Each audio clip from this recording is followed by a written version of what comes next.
as we're moving forward. Um, so I actually finished ahead of time, which is good because we're going to be able to spend more time um, talking in the small groups. And so I'm going to have Sydney. We prepared some questions for Sydney. So I'm going to put the questions up on the screen. I mean, this photograph is literally the photograph that we want to see for all of you. Our program only works for my wife and I if you have great outcomes. Otherwise, it's been a 2-year waste of time. So if Sydney would have received a rejection letter from the University of Chicago, then she would have gone to her number 2 school, Elon, where she was already offered admission. But if she would have received a rejection letter, then she would have gone to her number 3 school, which I believe was Bates College. And then if she would have received another rejection letter, she would have gone to the next school, which was Northeastern, nominated for the Torch Scholarship Program. And then if we got all the way to the end of senior year, and Sydney, instead of being a guest speaker today to talk about how wonderful the program has been for her, she would have been a speaker that we would dare not invite, because she would come on and say, Mr. and Mrs. Wynn don't know what the heck they're doing. I got turned down everywhere that I applied to. So that's not where we want to be. We want to be in a place where we have this type of photograph of each of you having been offered admission to your top college. So with that, Sydney, we're going to unmute your mic. We can go ahead and show your video as well. And we want you to respond to this first question, which is why you believe Mr. and Mrs. Wynn were more helpful with assisting with your essays than your teachers. Okay. Well, I feel like this is not a difficult question, but I'm trying to put this in a way that is respectful. Okay. No one's gonna know but the people who are on the call. So just tell it like it is, Sydney. Of course, as always. Well, okay, so I love my teachers, or loved my teachers. They were awesome. I had really great teachers. However, everyone, when you get to senior year and you start, drafting your essays, or rushing to draft your essays, I should say, which I'll clarify in a second, but when you start writing your essays, every person is going to ask your English teacher or your favorite teacher or the teacher who wrote you letters of recs to read the essays and then edit them for you. Everyone's going to do that. So the issue with that is that on top of, like, for instance, the majority of teachers ask, like, my English teacher. So on top of all of the essays that we submit to our English teacher, because we still have, like, class, then they have to take time out of their day to read these other essays, which a lot of them are happy to do. However, they just can't give you their full attention because they have so many other things to do. Like, being a high school English teacher for seniors is a disaster. So they just cannot give you the time and the effort that it really takes to truly break down your essays. Because when it comes to your essays, for me, a lot of you guys know a little bit about me, as of, like, my test scores and things like that. So applying to the University of Chicago was really daunting, but I knew that I had the story, and I knew that I had the extracurriculars and things like that to get me into the school. But the only way that they were going to know that is through my resume, which I spent a lot of time doing, building up the resume. So it is so important. And my essays. So when it comes to focusing on your essays, they are, in my opinion, for me, the most crucial part of your application, I think, or at least for the University of Chicago, because there were 3 of them that I needed. So they really wanted to know. And I don't know, like, how long you guys have been in the program, but I was in it for about a year and a half. Yeah, for about a year and a half. So by that point, and by the summer of my senior year, when I started drafting this essays, like, Mr. and Mrs. Wynn knew me quite well by then and knew what my strengths were and what my weaknesses were and what part of my story was important and what needed to be shared. Whereas your teachers only know you in an academic setting. But for me, I was better in a more social kind of setting, things like this, talking, that's where my strengths are. Also in the academics, but it's just different. So when you are working with people who know you as a person, it really changes the game. And that is what makes your essay so crucial. So like I drafted my essays so many times before I got it. Like my Common App essay, I wrote the whole thing, and then Mr. Wynn looked at it and he was like, no, this ain't it. It's good, but this is not what you need to tell people. And I didn't know that. And I know that if I brought this, excuse me, if I brought this beautiful story to my teachers, my English teacher would have been like, wow, this is really moving. This is really creative. I like it. Whereas Mr. Wynn was like, this is a good story, you know, but this is not the information that colleges need to know about you, which I know is another question that's coming up. So I'm not going to spill all of the beans right now. But essentially, what I'm trying to say is when you're working with your essays, you need to know what needs to be in there. And from a person who has lived all of it, it's just so much information that I don't even know what's important. And that's where Mr. and Mrs. Wynn really, really help. You know, just like putting the information that needs to be in there in a way that it answers the prompt and in a way that tells the college as much information about you that is possible, that's going to like win them over. And my teachers just couldn't do that, one, because of time, and two, because they really didn't know me like from me, you know. So Very good. Okay, so question number 2. Did any of your teachers ever mention the concept of non-cognitive variables as components that college admission officers look for in your essays? no, not at all. This is why I would say that the program is the most beneficial, is because it highlights all of the things that I didn't know, and that, you know, just wasn't in, like, didn't tell me about it. Like my teachers and my guidance counselors, they just did their job. But when it came to like actually applying to college, which is like the whole point, well, for me, it was the whole point. I'm not going to say it's the whole point because everyone has their own path. But for me, my goal was to get through high school to go to college. That's what I needed to do. That's what I wanted to do. And your teachers don't really tell you how to get there. And when it comes to the important information, which I mentioned a little bit like 2 seconds ago, about this non-cognitive variables, because for me, as you guys saw, my strengths were not in my test scores. You know, my class rank, I was like 73 or 78 out of my class, which is not bad, but definitely, you know, for me, not where it is when you're trying to apply to a school that's so selective. And then my test scores were a 26 super score. So it's like things like that, you know, weren't who I am, you know? So when it comes to, you know, what is important for colleges to know, they needed to know that I, you know, have a lot of leadership skills, which was in my resume and in my essays, that I'm, you know, really active leader in my community. I do a lot of community service. You know, I have had to deal with a lot of difficult things in my life that a lot of people generally don't have to deal with. So it has made me, you know, have to grow up very, very quickly, and has put my maturity level on a different scale than my peers. And these are some of the things that colleges wouldn't know if you just write a very academic or scholarly essay. You don't have who you are and what makes you you in these essays. So, you know, for me, when I applied to college, I did not bank on my scholastics as much. Like, obviously, you know, they can see from my transcript that I did do the IB program, and the coursework was a lot and it was really heavy. But I also am more than just my grades, and I'm more than just my piece of paper. And these are the things that I think a lot of people forget.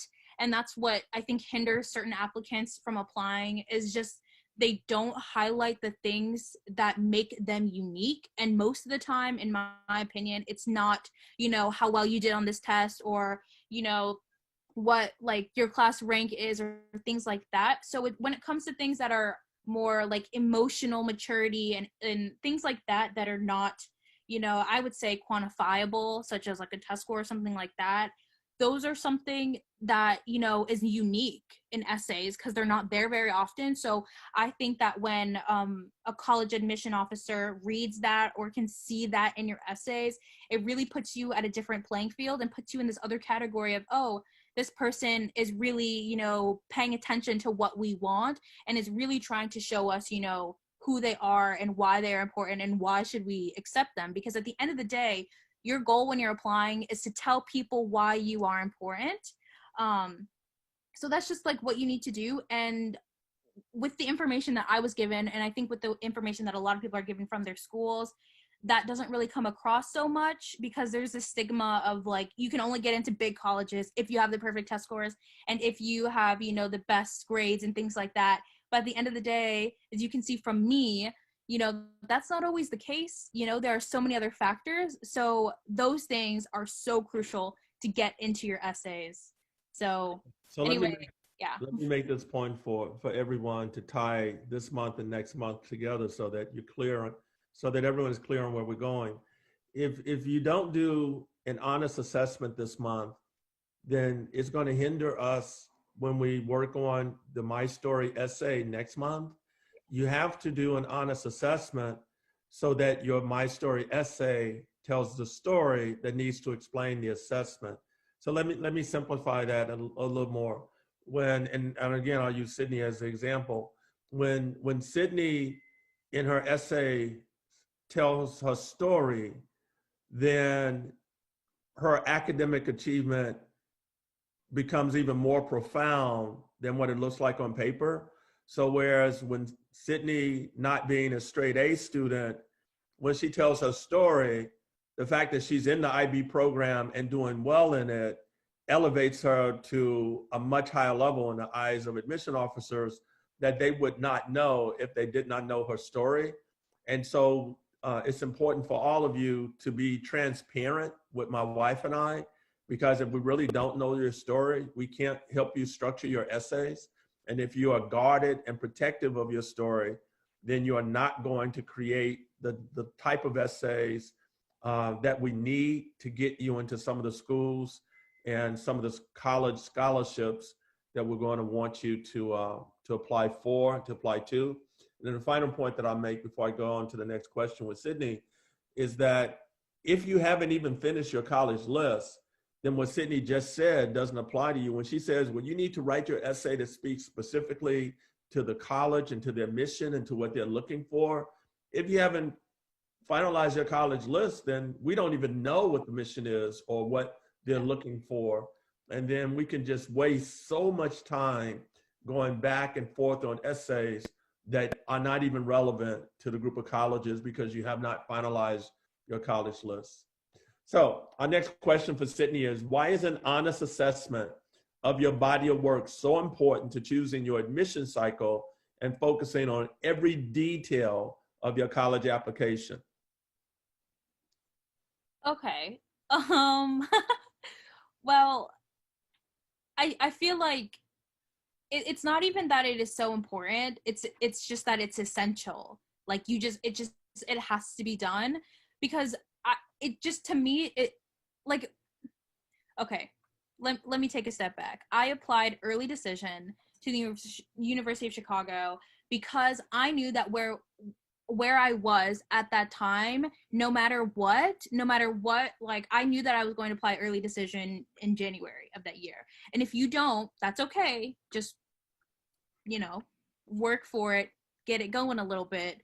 But when I knew that, then I can realize, you know, this is what I need to do and now I need to like crack down. But I only knew that I needed to apply early decision because I knew where I was in comparison to where I needed to be and what my body of work was. So for instance, you know, when we were talking about in the beginning, for those of you who were here like really early on, we were talking about how, you know, some people are into music, some people are into, you know, athletics, some people are into community service, things like that. So you need to figure out what I think is your thing, for instance. And you can have many things, and, you know, there are a lot of people that even that I saw when I was working with that they believe that they didn't have a thing that they were good at or something that they focused on. But in my opinion, everyone has something, whether it's like art or, you know, stand-up comedy or, you know, writing or something. No matter what it is, everyone has something. So once you figure out what that something is or what those somethings are, you can target your application to highlight those things, which makes a big difference, and it'll help you, you know, with your admission cycle. So I can confidently say that if I applied regular decision, there is no way I would have gotten in. One, because the applicant pool is super, super big. It is so much bigger in the regular decision, like tens of thousands of applicants bigger. It is so much larger. However, I would stress that I wouldn't apply early decision to a school that you are not 100% on because it is binding.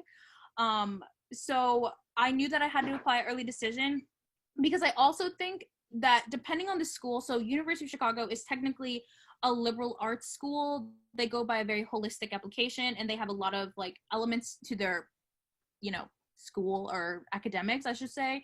And from my experience researching and doing a lot of like studying on these different schools, I would say that a liberal arts school is a lot more well-rounded and circled, where you can be, you know, better at, you know, like athletics than you are like at academics, and that's okay because they want a really diverse student body. So when you figure out that, you know that applying early is the way to go when you are not 100% academically strong and have all of these other things, I would say.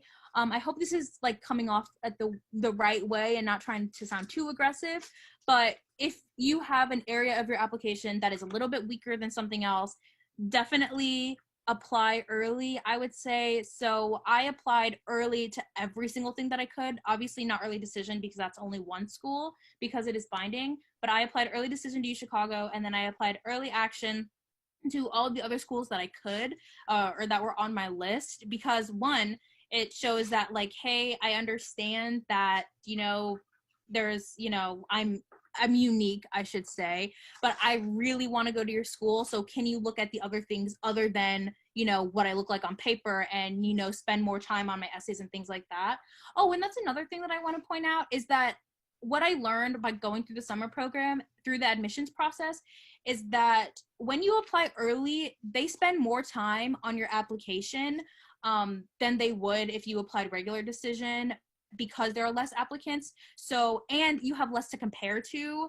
I don't even know if this is relevant to the question anymore. This is just a tip that I would suggest, that, you know, it's really hard for a college to not compare you to other students, even if they say they look at you as a singular individual, because the University of Chicago does not have a set number of students that they don't have a quota, I should say.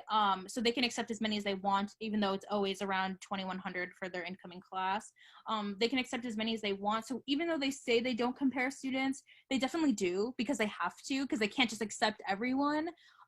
So you want to be compared to the least amount of people as possible so that you stand out even more. And a good way to do that is by applying early, but you wouldn't know if you applied early. Like, you don't know if you should apply early if you don't have your college lists yet, if you don't know what colleges you want to apply to, and you don't know your body of work, and you don't know what is the best avenue to do that through.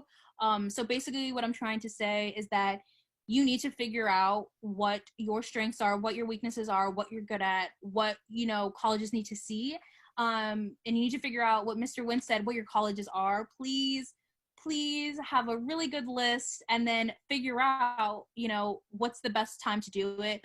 I would recommend, if you have one set school, apply early decision and then apply early action to everything you can, because you just have a smaller pool and you just have a much higher chance of getting accepted. I think the wonderful thing about the way that you're responding to the questions before I go to question 4 is that you sound like such an expert in college admissions. And what that really speaks to is the work. When students in our program do the work, they separate themselves from their peers. They become smarter about this than almost everyone else in the high school, sometimes even the high school guidance counselors. And the students who try to rush through the activities because they know that we're going to have a meeting, and they just want to get as much done as possible before the meeting, are students who don't nearly benefit as much from the program, and students who don't recognize this. There's been a core thread in everything that you've said in responding to the questions, and the core thread has been strategy. What is the strategy? Based on my body of work, what's my strategy? Based upon the colleges that I want to be admitted to, what's my strategy? Based upon my gifts and talents, what's my strategy? And for some students, athletes, I'm sure, are pretty familiar with that whole concept. I know that Jada today, at her track and field competition, each race that she runs, she's thinking about a strategy. How fast do I come out of the blocks? How much energy do I expend during the first 50 meters, 100 meters?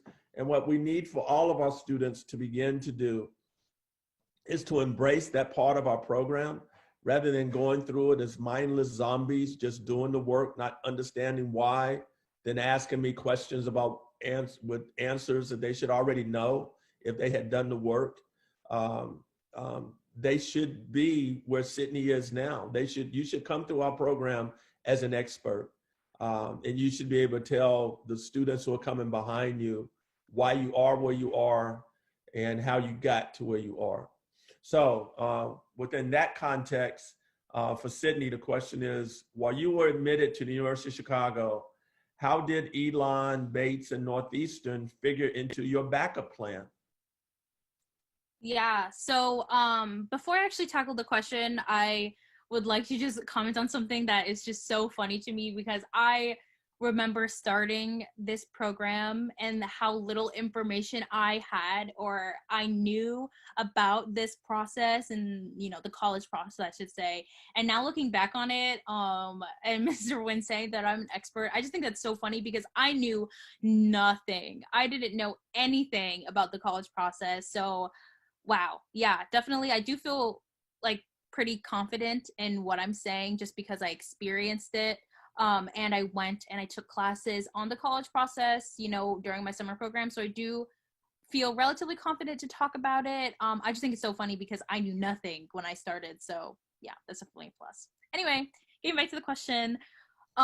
So yes, strategy is the most important thing. It is how I, you know, am here, you know, and how I wasn't really, I don't want to say that I wasn't worried, but the college process is like a gamble, I would like to say. Now, everyone relax. There's definitely a strategy, and it's not like all luck, okay?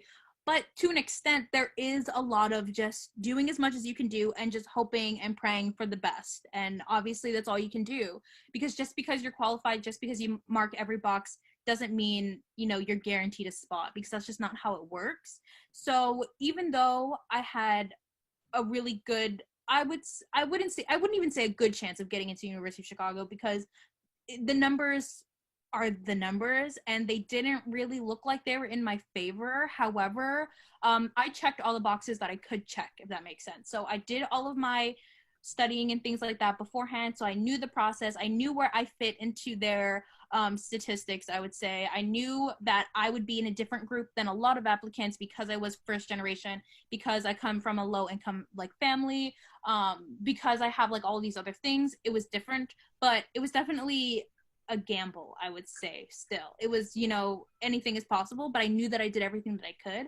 However, because you know, honestly, I was going to say because I didn't match from it, but even if you still match, you should still have backup plans, because I have some friends that 100%, like I have this one friend that qualified and she wanted to go to Columbia and she had everything. She had the test score, she had everything that Columbia wanted, and she still didn't get in. Granted, she's still going to UCLA, which is awesome, but you never really know. Even if you think that you're qualified, you never know what's going to happen.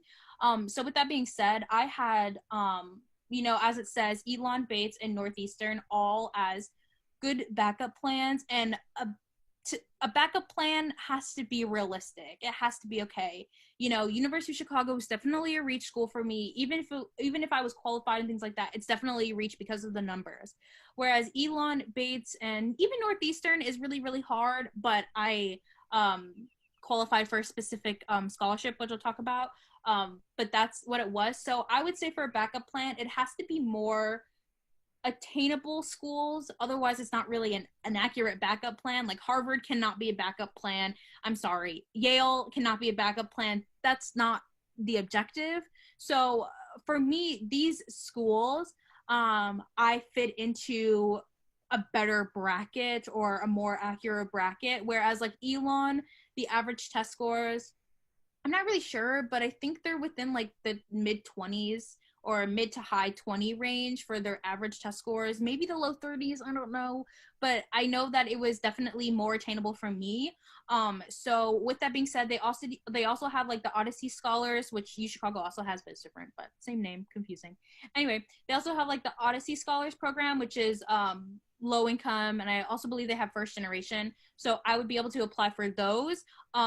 So as a backup plan, if I didn't get into University of Chicago, Elon, I had all the same like extracurriculars that I did to apply for University of Chicago, except for this one, I fit into their test score bracket, and I knew that I would be able to apply for the institutional scholarships if I got accepted, because I just had a much higher chance of getting in, which I applied early action to Elon, so I did end up getting in. But it's one of those things where it's like your backup plans, you have to have a good strategy, number one, and it has to be attainable, but it also has to be financially accessible. So it's like for me, living in Florida, there's the University of Florida and Florida State University, which are the two biggest schools in Florida. One, the University of Florida is a lottery, so I don't really suggest a lottery school as a backup plan because that's just luck. So that doesn't really work. But FSU, I definitely hit the test score range and I hit the extracurriculars. However, I did not hit that financial burden, I should say, that it would cause for me to apply to that school. So that really couldn't be a backup plan either, because if I get in and then I can't afford it, what's the point of that? You know, that's not a good backup plan.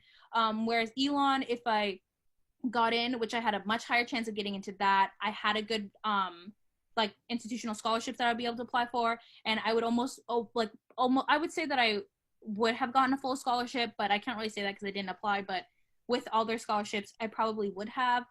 Bates is the same thing. Bates is test optional, if you guys didn't know that, which hopefully you did because the modules test optional schools. But Bates, just like the University of Chicago, is also test optional. So that's one of those things where it's like I wouldn't have to worry about that. Therefore, if I didn't submit my test scores, it puts me into a higher bracket as well because the test scores were the lower part of my application. They have really great scholarships because it's a liberal arts school, and I'm sure you guys should know by now that liberal arts schools generally have better scholarships. I should say generally, but they do. They just give more out. They're more financially generous from my research. So there, I didn't have to worry about my test scores. I kind of fit within the test score bracket if I did apply, but whatever. I had the extracurriculars and I had everything else, and they would provide me a lot of institutional scholarships, need-based and merit-based, so I wouldn't have to worry about that. So that's why Bates is a good backup plan. And then Northeastern I also had as well. They have the Torch Scholars, which I was a good candidate for. So I would have that. So if I did apply, which was a little bit harder because their test scores were, you know, that's the whole thing. It's like you have to figure out, you know, the give and the take within every school and what you can, you know, work with. So like the University of Chicago and Northeastern were both kind of like the academics are very, very high. So even though I have everything else, or relatively, the academics put me on the border as, or on the bubble, as Mr. Wynn likes to put it, where it's like anything can happen. Let me jump in and explain Northeastern for everyone. And you're right, Northeastern, the average test scores are almost exactly the same as the University of Chicago, up in the mid to high 30s. But Northeastern had a Torch Scholars program that allows students who are first gen, like you, to be nominated for, which we were planning to. Yeah. And then they would invite 50 students from those who were nominated to fly to Boston to interview. And the point that we made about you, and it goes back to each student's body of work, and I think the students have recognized it as how you have responded to the questions, is that we felt that you would be one of the best students to be interviewed at the Northeastern interview weekend, and that you would come away with that scholarship easily. Which, again, goes to each student's strategy, because we have some students in the cohort who we would say, no, you don't need to apply to Northeastern, because if you went up to interview, no matter how much we try to prepare you, you would just be a disaster. Whereas there are other students who have personalities that would just be ideal to be interviewed. And I think that as every student reflects on their body of work, there are some students that we have worked with that we say, look, we're going to apply to schools and for scholarships that do not require interviews. And then there are other students who we say, we're going to apply to schools and scholarships that require interviews, because we know that you're just going to kill the interview. So that's where you would have been with Northeastern. But I guess the issue of the backup plans is really something, because when you have a perfect plan, you just go 1 to 2 to 3 to 4.